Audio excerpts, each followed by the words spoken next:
Welcome to Let's Talk Native with John Kane.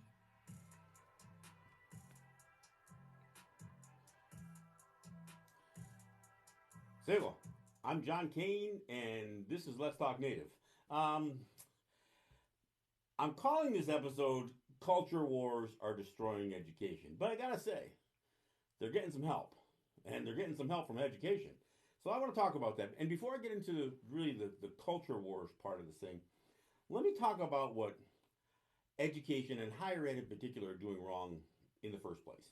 And part of that is how they're marketing themselves. For years, I've been a little disturbed by hearing all of these schools, not just their business schools, but many of them with business schools or business degrees, saying that they are preparing our young people for the global economy.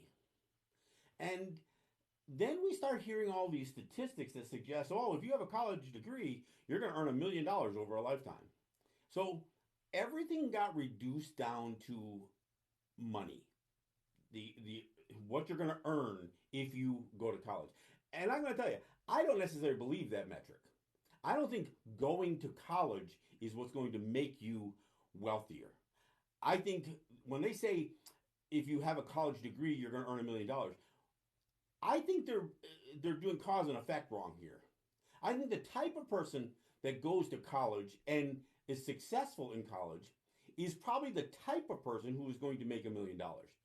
It's not the degree itself. It's not even necessarily what they're going to learn in college that's going to make them make the money. And that same type of personality who may have gone to college may have gone a different route. And they too, because they have that type of personality, will find a way to make that $1 million if that's what drives them. And if they are motivated, especially commercially and economically, to do so. But here's the thing. When I was younger, and I realized I graduated from high school back in 1978, a long time ago, college wasn't necessarily marketed as the means to make more money. It wasn't even necessarily marketed as the path to a career. I mean, yeah, you could major in certain subjects, and I did. I mean, I majored in architecture and engineering and a few other areas that I had meandered through. None of it was broadcast, by the way, or journalism. Um, but when you first went to college, oftentimes you initiated your first year or two with a liberal arts degree, and part of the whole notion of taking the liberal arts course, not only to check the boxes and knock off some of those required courses, but I got to tell you, part of it was to undo the prison that you were in through 13 years of grade school and high school.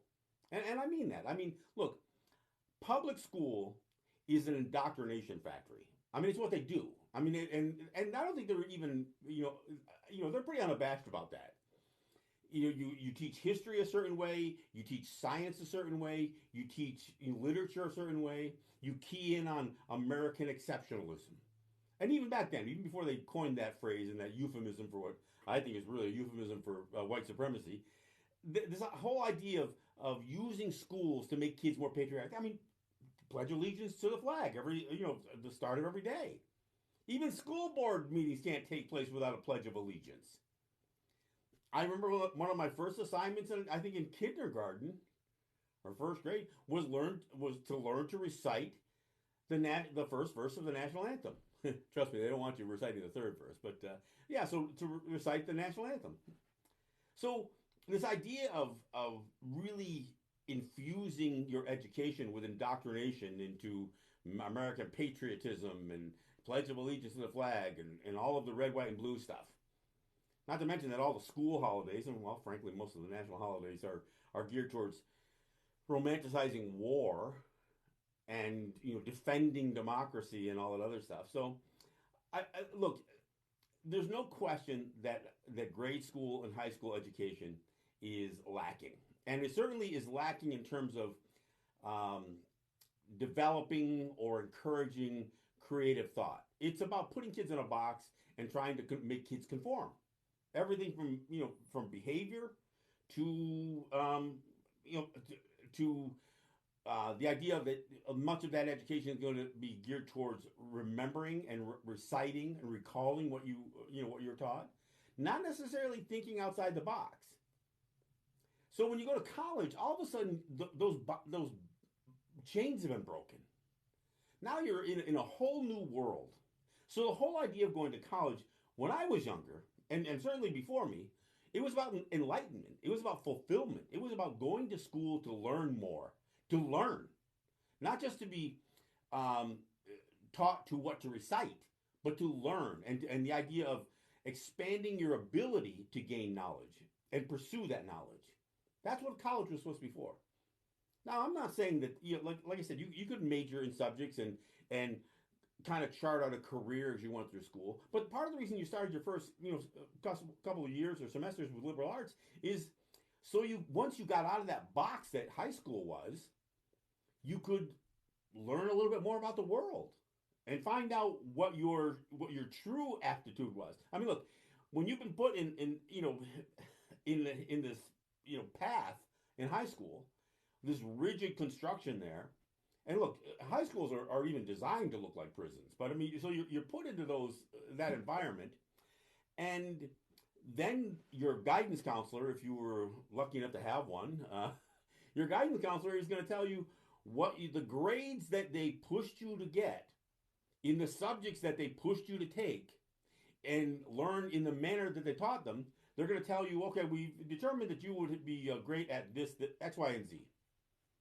And not a whole lot of creativity and expression and design is encouraged in school. I mean, you might get a little leeway as long as you were structurally sound in any of your essays that you did for various subjects. So writing may have given you a little bit of leeway as long as you follow the rubric, right? Make your statement, build your case, do a summary and a conclusion. And if your essay had those things, then even if you were basically citing an unpopular opinion or a novel idea, you could still eke out a good grade. But that wasn't what they were trying to drive you to do. So the whole idea, again, when you get into college, is that you're going to have different kinds of instructors. For one thing, you're leaving your small town. All right, you're leaving your comfort zone when you go into college. So all of a sudden, you're exposed to kids. I went to the University of Houston. 50,000 students were enrolled there. I mean, kids from all over the world were there. Asia, Africa, South America. I mean, every place. I mean, everybody. There were people from all over there. So even that was kind of a little bit of a culture shock. And if you go over to a small town like I did, now all of a sudden you're a school with 50,000 students. Many of the athletic departments are going to pump out professional athletes and various sorts. I mean, so yeah, it's a different world. But the thing is that you become exposed to things that you were never going to be exposed to in your little hometown. I mean, and your teachers, who are oftentimes really handed a fairly strict curriculum to follow.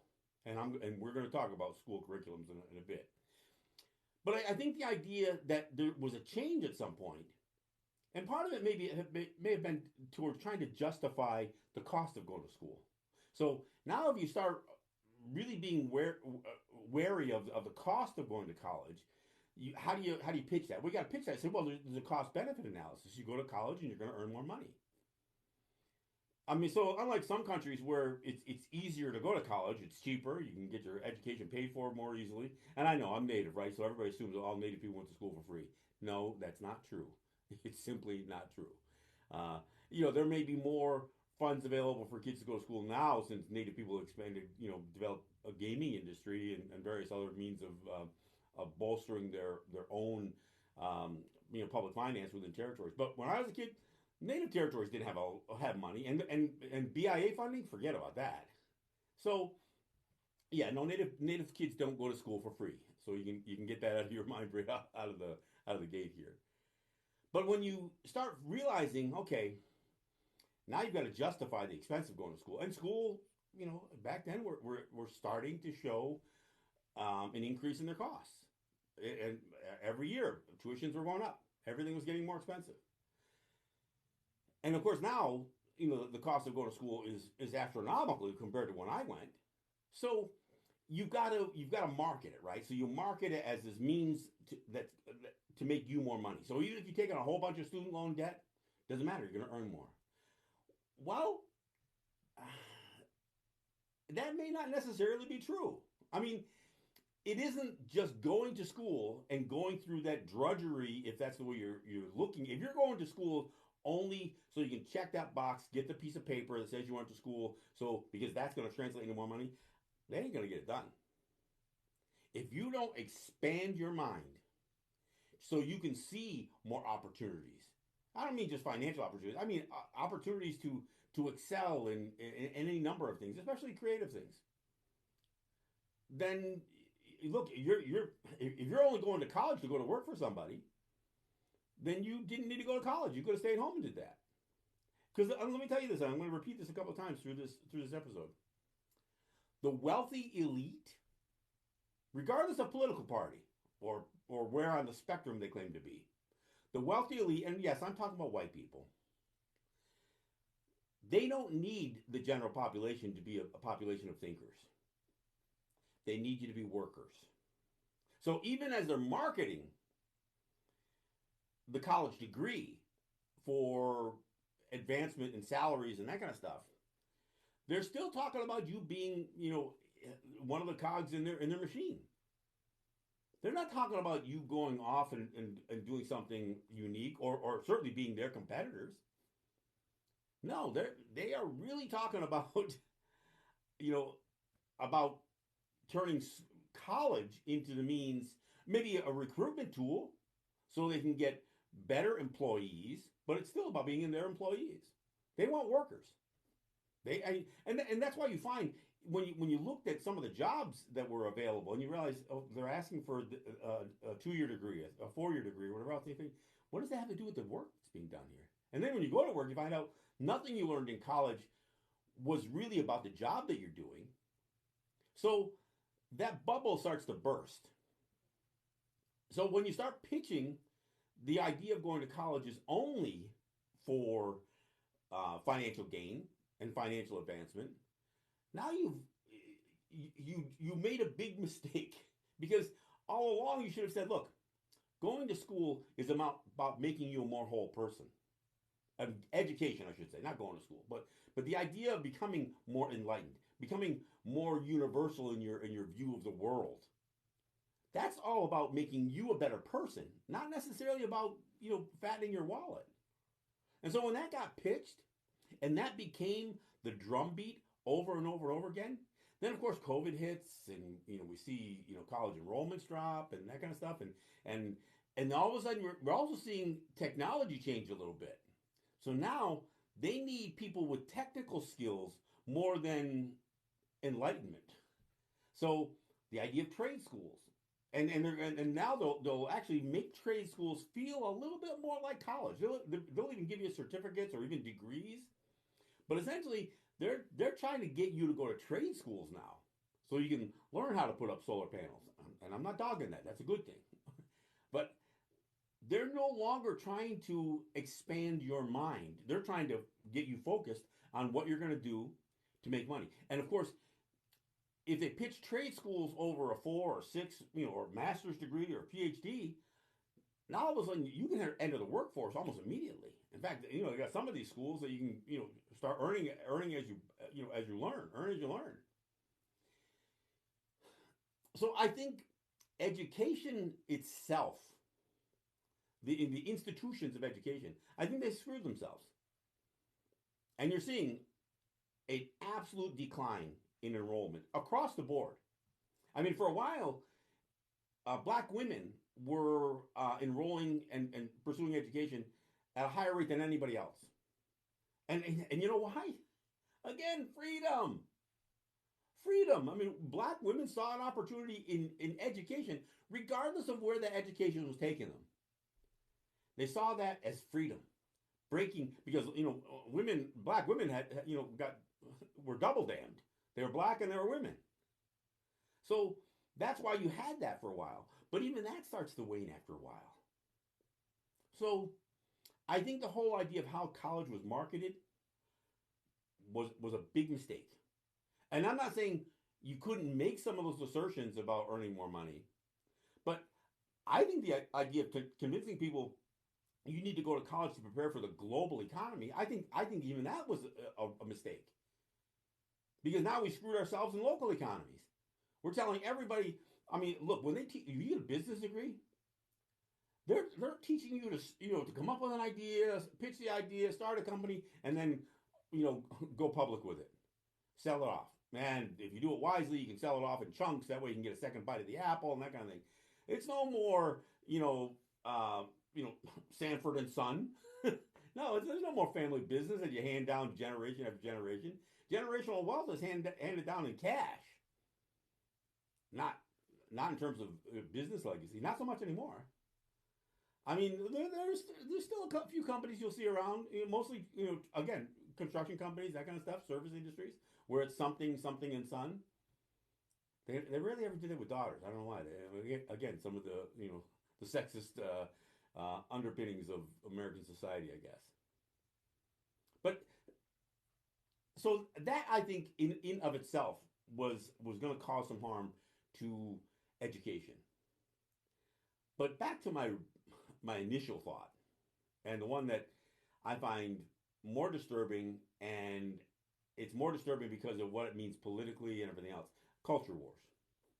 All right, we've seen it. We've seen the big push to, for one thing, demonize education, which is coming from the right for the most part.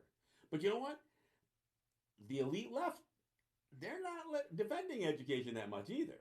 But the right, the white right, yeah, they're gonna. Oh yeah, they're just a bunch of elite, elite liberals, rich elite liberals, because you can't be elite if you're not rich. So that's the way education becomes demonized, and you can literally be condemned or harassed or bullied if you're educated in the workplace. I mean, oh, here comes the college boy. So that's what you get, right?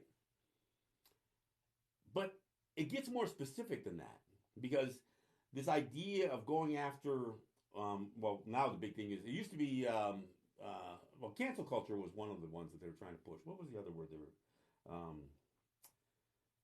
I'll think of it. There's another expression, but cancel culture, critical race theory, wokeism, all of this stuff has now become the talking points of the right. And they don't just stop at condemning this idea of becoming woke or becoming, progressive. No, they get real specific. We're seeing books being banned at a rate that we've never, frankly, we haven't seen since McCarthy. I'm too young for McCarthy, but I know about McCarthyism. But no, we're seeing the banning of books. I mean, children's books. Anything that would basically open up a child's mind beyond what has always been the guardrails that schools have tried to put in place. So everything from LGBT issues, discussion of racism, American genocide.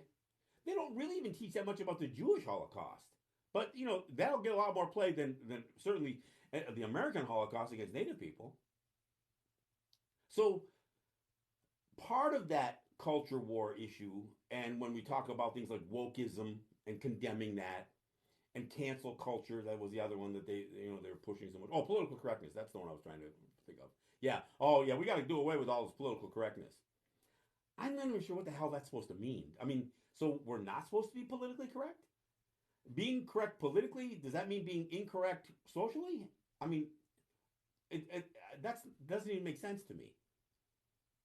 But what started happening was we don't want the schools to make white children feel uncomfortable about American history or American literature or about science. We got to do everything we can to. It's funny because on the one hand, you hear all these people saying, we got to stop worrying about kids' feelings and just teach them. Yet the overarching concern is about the feelings that white children might have. We don't want them to have to carry that white guilt. So the push against critical race theory, which isn't taught in high school or grade school. I mean, there may be some discussion of race, but it's not critical race theory. Critical race theory, again, and I hate to have to always do this, but it's the analysis of public policy being driven by racism, laws, regulations, rules, guidelines that are driven out of racism. And we know that they exist. I mean, they exist in written and unwritten policies across the board. Everything from redlining to to any number of things that would always put black or native or people of color, Hispanic, anybody that is non-white, put them in a disadvantage for a job or for advancement or that kind of thing. This whole, I always like this. Well, where are you from? I don't know, Detroit. No, but where are you really from? Because they think you're Asian or they think you're Hispanic, and so they want you to name a country as if you just got off the boat or something. And we've all gone through this to some extent. But so this effort by the right to condemn and then tie this to culture wars, and this is where look, I do Native show, so where are you talking about all this other stuff? Well, look, that's how the mascot issue gets thrown into the culture wars. I mean, because you can get the right fired up about cancel culture because Native people are saying, look, we shouldn't be used as mascots. You shouldn't be mocking us that way. You don't do it to anybody else. But when we bring it up, the first thing they say is, well, we're not paying attention to you. It's not driven by you. We know that it's the white liberal elite that's pushing this agenda. It's not Native people. Even I'm right here. I'm in the room. I'm the one who's bringing this up. But this is what we get met with, right? Time and time again. And then they'll try to find some sellout Native person or somebody who claims to be Native to say, oh, I'm fine with Native mascots. I think the idea of trying to get rid of mascots is about erasure. No, it's the mascots that are erasure. But see, this is the challenge. That's how the mascot issue not only becomes part of the culture wars, but it really becomes a lightning point. And I'll explain. See, the other thing that the right was doing was beyond trying to use these culture wars issues to get people elected into state houses and into national offices. They realized that part of the breeding ground for not only for future politicians, but the idea of changing the attitudes of kids is to push some of these culture wars into school board elections. And there was nothing more ripe for that than the native mascot issue. We know school after school, state after state, where when the mascot issue was even looked at, the first thing that schools started to do, it happened in Lancaster, several years ago, happened in Cambridge, a school that I went to, that I pushed for. They ran school board members solely on the mascot issue. And of course, they had to throw some culture wars issues, other culture wars in there, like critical race theory and LGBT issues, and of course all this idea. I mean, this myth that there was litter boxes in school because kids were being allowed to pretend they were animals, and this was getting along the same, pushing that envelope about kids being able to determine their own sexuality or gender realities and that kind of stuff. I mean, it's insane how far the myths went with all of this stuff. But the mascot issue was clearly one of the ways. It was actually even one of the ways that you could get not just the right ignited and energized, but even the people on the left. I mean, look, it wasn't just a bunch of right-wing hacks that were threatening me as I was arguing against mascots in some of these schools. It was just white people. Didn't matter what their political stripes were. But the mascot issue actually drove people into that right-wing corner, right? So now you get school boards that start to really tilt towards the right. And of course, this gets problematic because that means you're probably not going to have really educated people on the school boards. You're going to have non-educated school board members trying to select superintendents. And look, when I was a kid, superintendents were were sometimes, the most advanced janitorial staff. I mean, they were guys. They were the workhorses of the school. But nowadays, it's the highest paid job in a school district. Hundreds of thousands of dollars in some cases. Hundreds of thousands of dollars. Even small school districts are paying superintendents a real sizable income. And I'm not saying they don't deserve it. I'm a little concerned that superintendents get paid so much and teachers get paid so little, but that's another issue. So this starts to change the culture of a school. It starts to change. I mean, when we all of a sudden you got school board members saying, "I want this book banned from the library. I don't want this school or this book used in literature classes." I mean, some of the books that we grew up with, To Kill a Mockingbird, Lord of the Flies. I mean, when I think about some of the books that are now being put on the chopping block, and I'm not even talking about new, more progressive views books. I mean, books that have been around for a long time. So what happens is, you again, by changing the culture of the school, now the schools are also signing on to this notion that high school is about getting kids into the workforce, not necessarily serving as the means for preparing these kids for higher education. And look, and I get it. Not everybody who goes to high school and gets a high school degree is going to go to college. But I think everyone should be able to. That's the question. Are you going to be denied advanced education? Because, again, the way it was college was a totally different education experience. Not just because you were paying for it, but they didn't have the same guardrails. And depending on what kind of school you went to, obviously if you went to one of these Christian schools, Oral Roberts University or something like that, it might have been a little different. And HBCUs might have had a little bit of a different view too, versus the Ivy League schools or the community colleges and that kind of stuff. But in general, you were going to get a broader view of the world when you went to college, and now that's being discouraged. I don't know how much guidance counseling is really giving every student in high school the encouragement to pursue higher education. And when I mean higher education, I'm not condemning trade schools. In fact, I'm a big fan of BOCES and a lot of these other things. But you know what? I don't think you should take BOCES just because you want to in seventh grade or ninth grade or whatever. That you should be determining what you're going to do for the rest of your life. The view that I had towards my own children was keep as many doors open to you as possible, because you're never going to know which door you really want to pursue or how many you want to pursue. So take every opportunity you can. Get as diverse an education on everything from trades, to politics, to literature, to language, science, math. Do as much as you can. And don't be afraid to find something that you like at a young age. I've said the same thing to my kids about relationships. Don't fall in love at 15 years old and start playing the rest of your life around a romance at 15 years old. No, you haven't lived yet. Look, I went to college. I studied architecture, engineering, and in the end, I did some engineering work. I worked at a place called Composite Factory. We had government contracts to make various products for government and for industry. So some of that background helped, but in the end, this is what I do. I became more of a talking head relating to Native issues and an activist. I understand politics and religion in ways that I never thought that I would understand. And part of it is you have to do the work that I do. That's what you had to learn. I had to learn how to write. I had to learn how to speak. But I didn't take any college courses for any of that stuff. Yeah, I had a couple of your basic writing classes and literature classes, but no, I didn't take any journalism classes. Should have.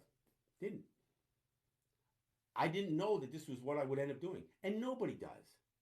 And I also don't think the pressure should be put on a 16, 17, 18-year-old to have his life charted out for him. Again, leave the options open as much as possible. But more importantly, don't just worry about the doors that might be closed. Keep your mind open. So now what's happening? Well, you've got schools that are trying to figure colleges, I should say, universities, colleges that are trying to figure out the new reality. It's like media. Look how media has learned how to. They're struggling because of the internet and because of social media and that kind of stuff. So newspapers have gone out of business, radio stations, television stations. All of these forms of media have changed. The landscape has changed. Well, so has education, and it's changed because of bad marketing, because of culture wars. I mean, look, a college campus was a place that you learned how to protest.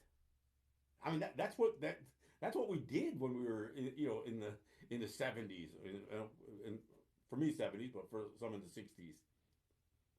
That starts to quiet down a lot in the 80s and 90s. It's almost non-existent, and now college campuses look like ghost towns. Yeah, and I don't know, they're blaming a lot of it on COVID and that kind of stuff, and of course remote learning and you know college over the internet and that kind of stuff. So I realize it's changed, and it probably needed to change with the times, but we're still seeing and enrollment drop off a cliff here. And it's not any cheaper to run a college whether they got full enrollment or not. I don't know. There's some colleges that are still turning people away. There's no question about that. But it's getting harder and harder to make those colleges viable. And part of it is, are you really doing what you're in? I mean, I don't know what your mission statement was when a college began, but I suspect it wasn't about job creation. I don't believe that almost any college in their initial mission statement or philosophy was always going to be a job placement. I mean, that started to be a thing, right? I mean, even when I was young, they talked about how many people would graduate from the college and immediately get find job placement. But again, if we're not talking about enlightenment and broadening somebody's horizons, their educational horizons, then I think we're selling. Well, we're not just selling education short. We're destroying education, and the culture wars is a big part of that. So the idea that certain, not just books and reading material but subject matter, is under attack by the right, and now you've even got the right going after public broadcasting. All of this Corporation for Public Broadcasting, all this funding is being cut for any of these education. It used to be that the FCC had certain requirements about news being a public service, not being entertainment. See, everything's turned into dollars and cents now. Everything's turned into dollars and cents. So what happens is we start literally destroying education because we're trying to make it fit through a keyhole that most of us don't want to pursue. I don't know how you empower young people today. One of the ways you did it was to encourage them to pursue education. But look, if you're not going to educate, if you're only going to try to prepare people for a job, then I don't know. I mean, there are a lot of ways to get work. And look, we live in a time where a lot of very mundane jobs are paying pretty good wages. So if we start telling people, you're better off making $15 an hour at McDonald's and Burger King than at 16 and 17 and 18 years old, and moving into management within fast food, then going into debt for 4 or 6 or 8 years. Because that's the way college is being pitched, as just this money pit. There has to be something different done. And my first plea to colleges is, let's teach some truth. Let's not bow down to those who are condemning, critical race theory or wokeism or whatever else. I mean, look, as a Native person, I know how badly history was taught from a Native perspective. Nobody ever learned about residential schools or about the massacres Indians was taught as the first period of American history.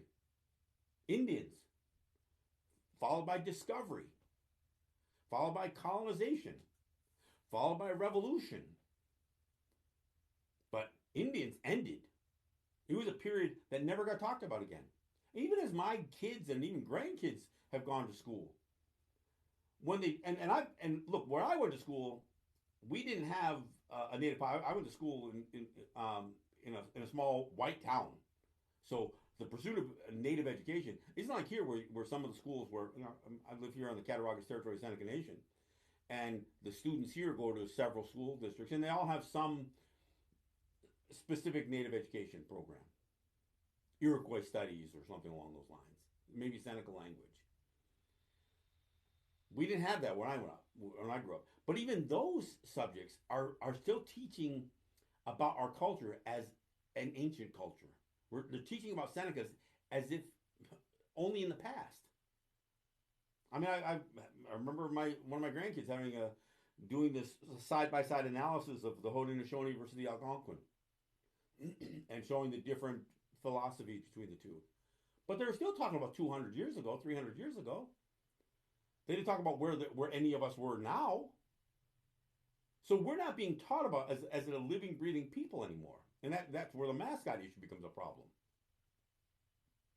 We aren't taught about policy or law or any of those things, nor do Native people ever get included in a conversation about racism, which is absolutely incredible to me. We were the first people enslaved in the Western Hemisphere. We were the first people persecuted simply by the color of our skin and the distinction of our culture. Yeah, I'm not taking anything away from the punishment that black people endured, being enslaved, kidnapped, and enslaved, and the whole industry being built upon on chattel slavery. But you know what? Native people were locked into that too. But we're not going to teach about that. And instead, oftentimes when we teach about certain historical figures, we have a tendency to go down a path like Harriet Tubman had divine intervention. Her prayer and her Christian beliefs are what helped her navigate all of these journeys of the Underground Railroad. We learn about Frederick Douglass, but he always gets talked about in terms of how he could speak like a white man. How he could dress like a white man and all that other stuff. I mean, we don't really talk about the people, especially today, that are still in the struggle. I mean, white people pretty much taken over the Martin Luther King narrative, and they mischaracterize, misquote, misrepresent almost everything that Martin Luther King represented. And if you deviate too far off that path, that's where this notion of critical race theory and cancel culture and wokeism comes in. I think colleges need to do better. I think colleges have to put a stake in the ground and say, no, we're not going to be dictated to. We are going to provide enlightenment to students. And yes, that enlightenment will probably serve you well into your future. But you're going to learn some things in college that are not only going to open your eyes, but that are going to encourage you to pursue more and more education. And maybe travel the world a little bit. Maybe view the world differently. Not just through a red, white, and blue lens or ball cap or whatever. I mean, the political system in the United States is incredibly flawed, but it was designed that way. It didn't go bad. It didn't get broken. It was designed this way. But it starts to catch up. Eventually, all this stuff. Look, when you create a country where white people are the ones to be served by it, and everybody else are just collateral damage along the way, whether it's a Chinese immigrant or an Irish immigrant or an Italian immigrant, or whether it's black people being dragged to these continents in chains, or native people being massacred or enslaved or having the resources stolen. It was all for one reason. It was for the advancement of white people. That's what it was always about. The idea of expansion and imperialism, that was about gaining more money for white folks. And if we're afraid to teach that because we think it's going to offend Johnny or little Billy or Bobby, they should know. And everybody should know today, especially if you're white, how you are still benefiting from the sins of your American history. Everybody should know it. And they should know it so when we talk about trying to adjust things and fix things and correct some of the ills of the past, it isn't just viewed as this notion of reparations. Yeah, maybe there are reparations due. Not maybe, I'm sure they're due. But when we talk about like truth and reconciliation as it relates to residential schools, if you don't know what they were, how can we even have a conversation about it? If you don't know what Native people have endured, how can you even begin to wrap your head around the suicide problem that exists in Native territories or the growing suicide rate amongst black people? If you don't understand what black people or Native people went through and continue to go through, again, I'm going to talk about this on my radio show, but there's a lot of buzz because of Killers of the Flower Moon, the story of the Osage murders of the 1920s. But that's born out of U.S. policy. This notion that we are incompetent and we need to be regarded as wards of the state. That's what created the mess in Oklahoma for the Osage. Even when they had money, they were deprived the freedom to use it. They were thrust into a circumstance where people could take advantage of them. And it wasn't just white men trying to marry Native women to steal their money. Some of it was Native women marrying white men hoping they could have access to the money. Because if you were full-blooded, you were deemed incompetent. And you couldn't have control of your own money. But if you had a white husband, you could. Or if you were half-breed, you might be able to. The amount of racism the Native people were experiencing, and look, now people are becoming aware of it with the Osage.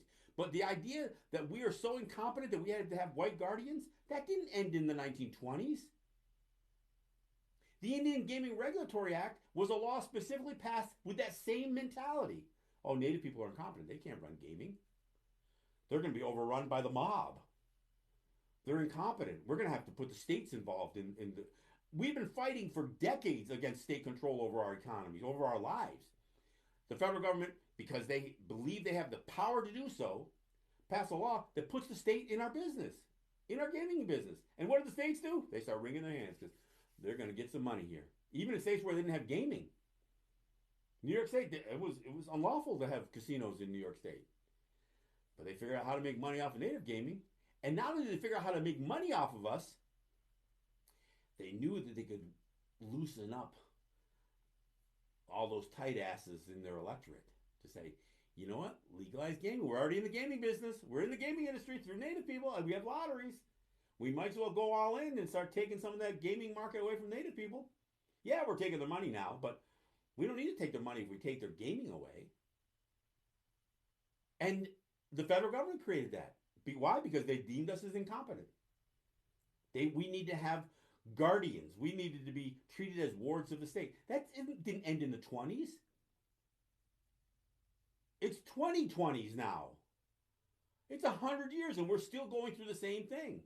But if you aren't taught this in school, if you don't know anything about the Osage murders, if you don't know about residential schools, if you don't know the unholy relationship between churches and government when it came to the indoctrination of Native kids, look, I know that grade school and high school are indoctrination factories for all kids in the United States. But none more so than with Native people. Because unlike with white kids, education wasn't even really an issue with our kids. Our kids weren't educated in residential schools. They were fed a big dosage of church. They were abused. The boys were taught to be soldiers, and the girls were taught to be maids, servants for white people. Yeah, not so much slaves anymore, but pretty much the same thing. That's we weren't taught to be fathers or mothers or to be in business or to pursue careers. No, we need people to fill the bottom end of that social structure. And we can't have you being Indians down there. We got to kill that. And we got to have somebody occupy those spaces. So that's you. That's, but if you're not taught that, and look, this message is even for the HBCUs, Howard University. It's great to have the 1619 project, but there were issues going on before 1619 and since 1619. Racism didn't end with the Civil Rights Act or the abolishment of slavery. And it was never just about black people. So if you HBCUs aren't going to even provide a space for black students and other students of color to learn about how broad-based some of this stuff was, then we're going to do the same thing. We're going to teach about the Tulsa massacre and not mention the Osage murders.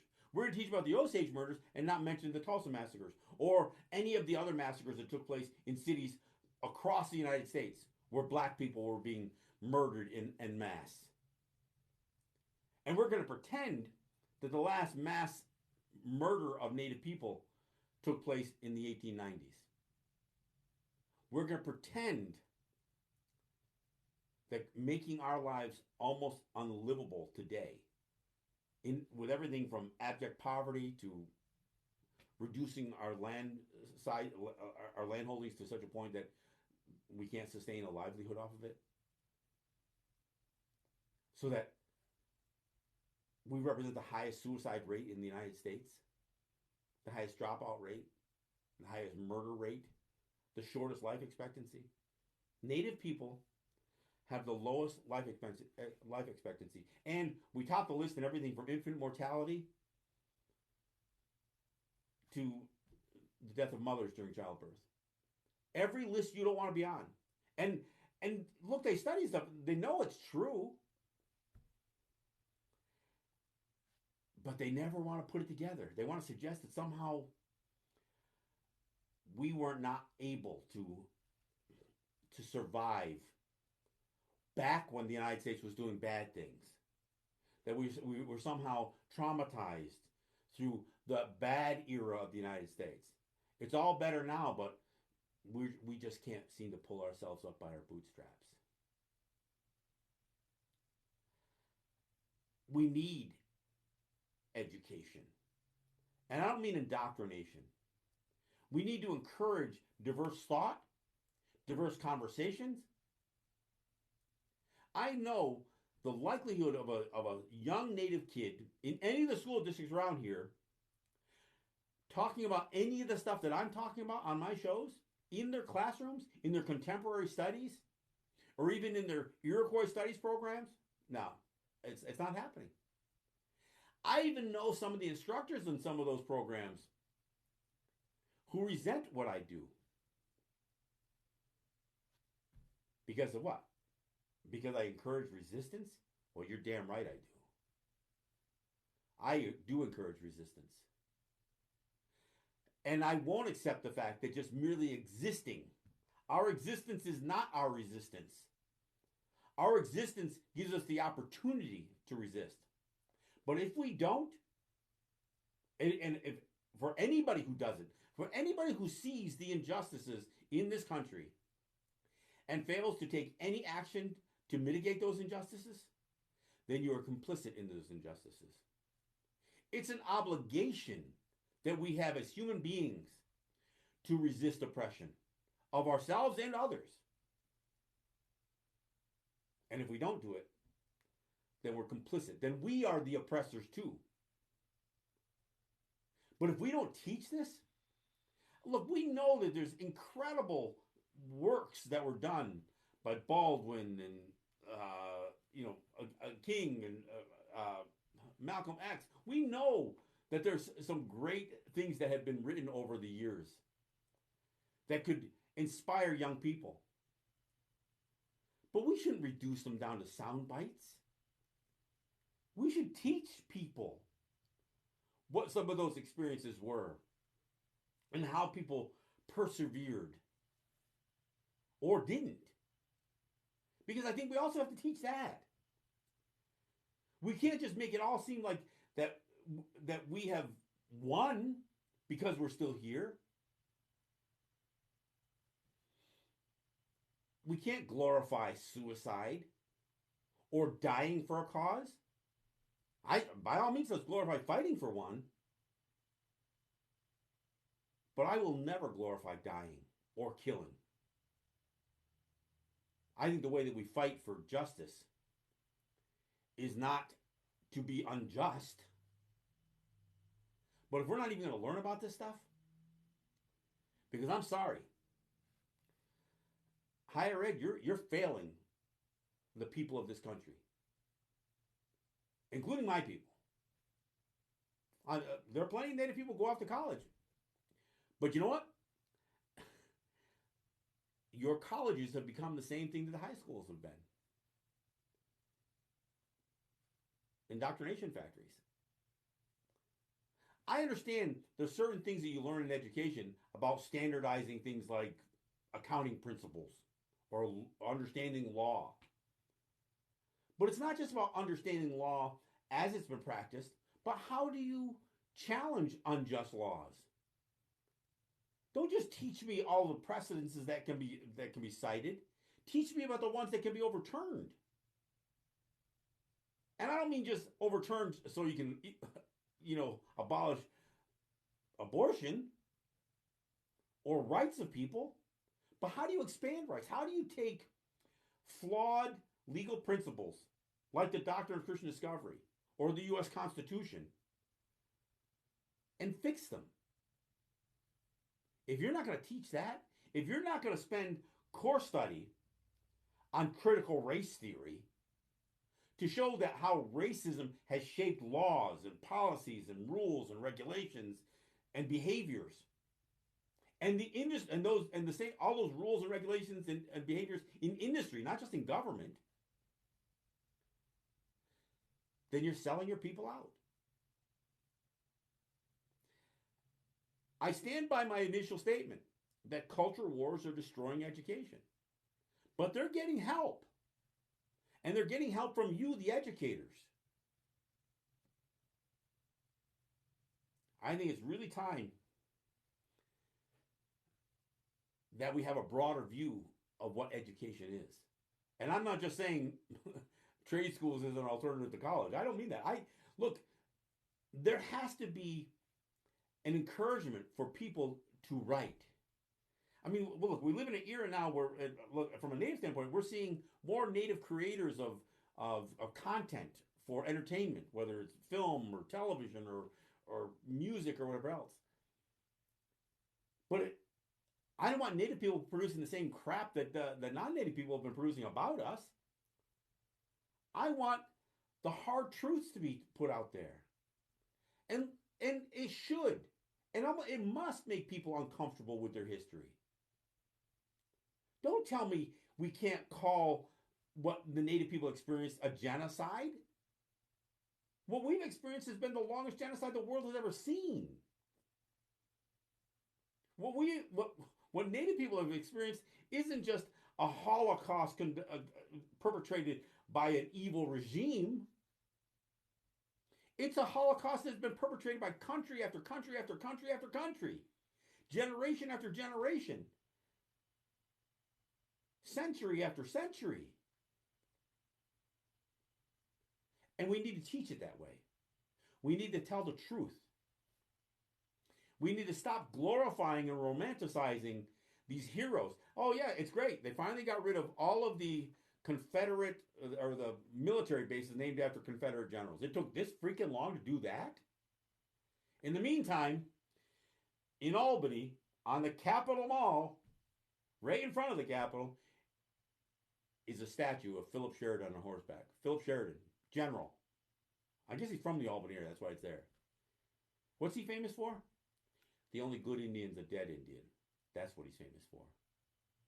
Nobody's tried to topple that statue yet. We're not even having a conversation about it.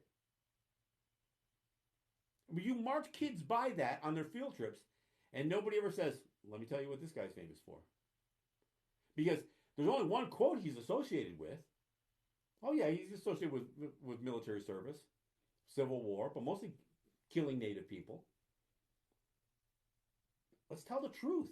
And let some of those kids in the 4th or 5th grade say, why do they have a statue of him here then? Let him start asking that question when he's in 4th or 5th grade.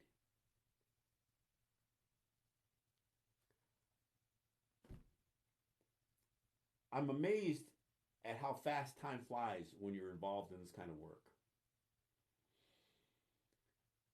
My 60s crept up on me real fast. I thought I was going to be 30 forever. I still have work to do, but we need help. And we need it from high school teachers, we need it from college professors, guidance counselors,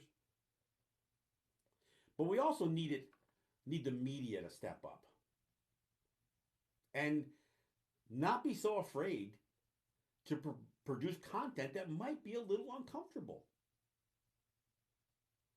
I've talked about some of the issues that I have with public broadcasting, radio and television. And I'll continue to lambaste them for misrepresenting Native issues. I mean, they stick Veterans Day right in the middle of our special month, Native American Heritage Month. And then we got to hear nothing about Native veterans. Like our people, our only claim, the only thing that's honorable about Native people is military service, serving the very military that killed our own people. Let's tell some truths. Let's tell the truth about code talkers and how many people were coerced into doing that and letting their language be utilized by the military as it was being destroyed in residential schools. Let's juxtapose. Let's tell both sides of that. Let's not pretend that somehow our languages got saved because they got used in World War II. No, they were still trying to destroy our languages. And many of those men who were code talkers were forced into it. We need to tell some truths. That's the education we need to have. I still have people ask me, what's a buffalo soldier? Most people don't even know what a buffalo soldier is. They don't even understand that Marley's song Buffalo Soldier was sarcastic. He wasn't praising buffalo soldiers. He was condemning the fact that these black men were now fighting for America. The same America that enslaved them and beat them and chained them, broke their families, took away everything, and then gave them something for killing Native people and calling them buffalo soldiers. Let's tell some truths.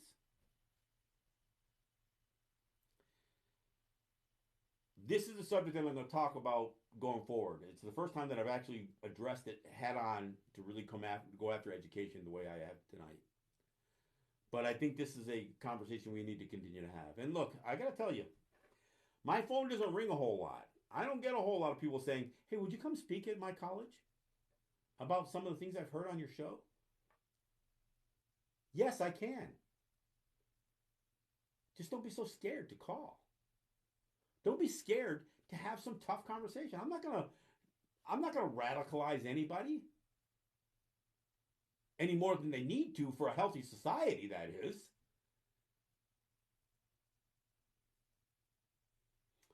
I want to thank you for giving me enough time to make my argument about education and hopefully improve it. I'm not doing it to condemn education. I'm doing it as an effort to improve education. So let's do that. Let's empower our youth. Let's empower the educators to really educate, not indoctrinate. And let's do it now. Let's do it now and push back against the so-called culture wars and that kind of thing. Again, I want to thank you for listening. I'm John Kane, and this is Let's Talk Native. Yahweh.